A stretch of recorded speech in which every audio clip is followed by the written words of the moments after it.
Whichever name is written in here shall surely die.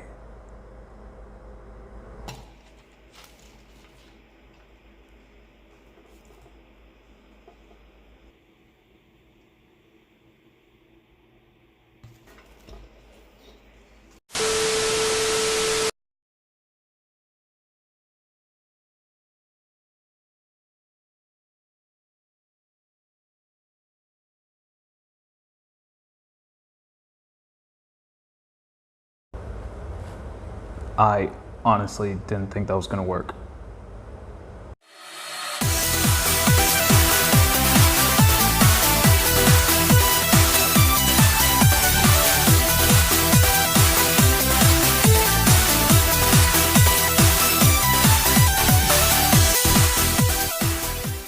So Death Note 2017. It's a Netflix original movie, and it is an adaptation of the anime from, I believe, 2006. I'm not going to compare this to the anime too much. However, I will make a few points here and there just so you can see where I'm coming from on some of my critiques. So for starters, this is something that a lot of people do not like of this movie, but I did. I like the Americanization of it. I like the whole Western adaptation instead of it being in Japan like the original anime. And why? It's because this is an adaptation, and I feel like as an adaptation, and especially made by Westerners for a Western audience, it did a good job with that. Another unpopular opinion that I have is that I actually like Nat Wolff's portrayal of Light Turner in this one, not Yagami, but again, he's American, so. Yeah, he's not as smart as the anime version, but again, he's a teenager and it's westernized. I think it was done well. So to add to the positives of this movie, it's actually a horror adaptation instead of a mystery adaptation. So I thought that was actually really cool because it gives it a different twist that I think benefits this movie. It doesn't have enough time to play cat and mouse like the anime does. So the fact that they put in more horror elements to emphasize the supernatural elements that are going on in this film, I thought was a nice touch. Good job, America. Now, one thing that a lot of people will be on my side for this positive is the music. No matter how much you dislike this movie, so many people I've seen love the music. And yeah, the music is great. It's, and I'm not talking about the 80s soundtrack that's featured in this. No, I'm talking about the score. Man, it has this like techno, just this techno vibe that somehow adds to the emphasis of the horror, and I like that. It really gives it really plays with your imagination and gives you a little bit more of that horror feeling and supernatural feeling that this movie is playing around with. So I really got to commend its score. One character that I actually did not like in the anime that is amazing in this one is Ryuk. Man, he is awesome. So Ryuk in the anime was more of an observer and, you know, just had some stuff to say about the Death Note, and that was it. In this one, however, he is evil, he is malicious, but he's a delightful kind of evil. He encourages Light to use the Death Note. He encourages these killings to be made, and he just has such a charming way of executing it. And I just think it's Willem Dafoe's portrayal of Ryuk that just was immensely fantastic. So Ryuk was the best character in this movie, and you should really check it out just for him alone.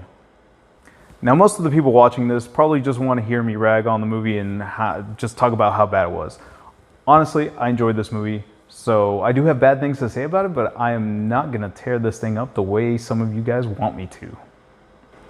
But I do have to start on probably the worst part of this movie, and that is L.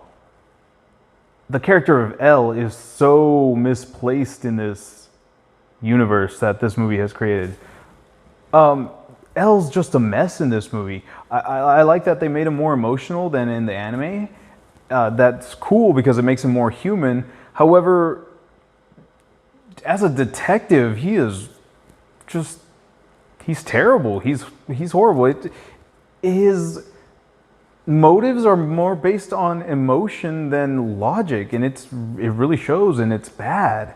Like, I would have loved for this character to have emotion, but have that logic be the reason why he makes his conclusions, and that's not there. Oh man, no. He is an emotional wreck, an emotional mess. They try to justify his quirks, like the way he sits and why he eats a lot of candy, and it just doesn't work here. You could have made the character strange, and just this being such a loose adaptation to begin with, I have no clue why you didn't just make this guy weird in a sense that was different from the anime. Another thing that I didn't like in this movie was the rules of the Death Note. They are simplified as compared to the anime just because you have under 2 hours to really kind of explain everything and set the basis for this movie.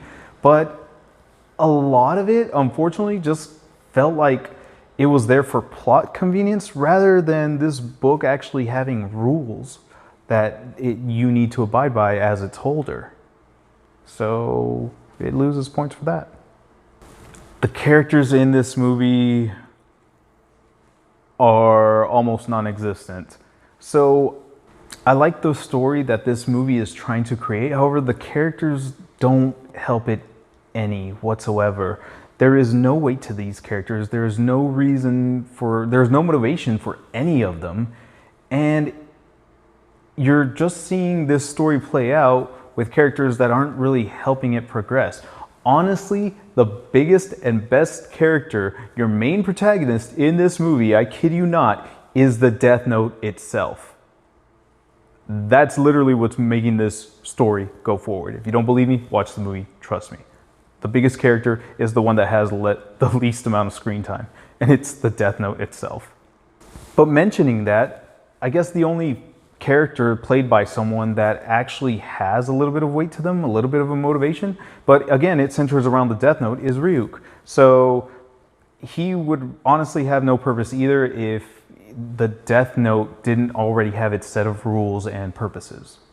So even though the rules of the Death Note were simplified in this version, for it being a movie, it's very short, the ending to this movie is very convoluted. Like I mentioned earlier with plot convenience, oh man, there's no way the ending could have happened the way it happens, but it's just one of those things that you just kind of accept because most of this movie doesn't make too much sense, unfortunately. It wasn't an ending that was terrible. It wraps everything up. So don't get me wrong on that. As far as the story goes, it wraps everything up, but the way it got there was just so out of left field, so out of nowhere, that it almost loses the flow of the whole movie just because of how abrupt this ending is. So how was Death Note 2017 for a Netflix original movie? Honestly, 6. It wasn't too bad. I mean, yeah, there's a lot of bad things in this movie, but I personally enjoyed it. And I wasn't the biggest fan of the anime, so I wasn't offended too much by some of the changes. I thought as far as an adaptation goes, at its core, it kept the main story, and it did a good job of, being its own things. And I will admit that when this movie came out, I did watch it like 3 times, so it is a bit of a guilty pleasure for me, but at the same time, I'm going to rate it fairly, and that's actually being fair. It's not as bad as people are saying, but it's nowhere near as good as it could have been. But at 40 million for a budget, it's a little above average. So I hope you guys like the review. I know this is a little bit different because it's not current. However, like I stated before in a previous episode, I will just kind of do whatever I've seen. And at the moment, unfortunately, I just haven't been able to keep up with the most current movies. So I hope you guys like this episode because I do plan to go more on a little bit of older stuff for just a little while. I hope you guys like the new scenery, and I will catch you in the next one. So yeah, I didn't think it was as bad as people make it out to be. If you have Netflix, definitely check it out. And if you have, what did you guys think about it? Let me know in the comments below. Thanks again for watching. As always, this has been DJ Myst. Peace.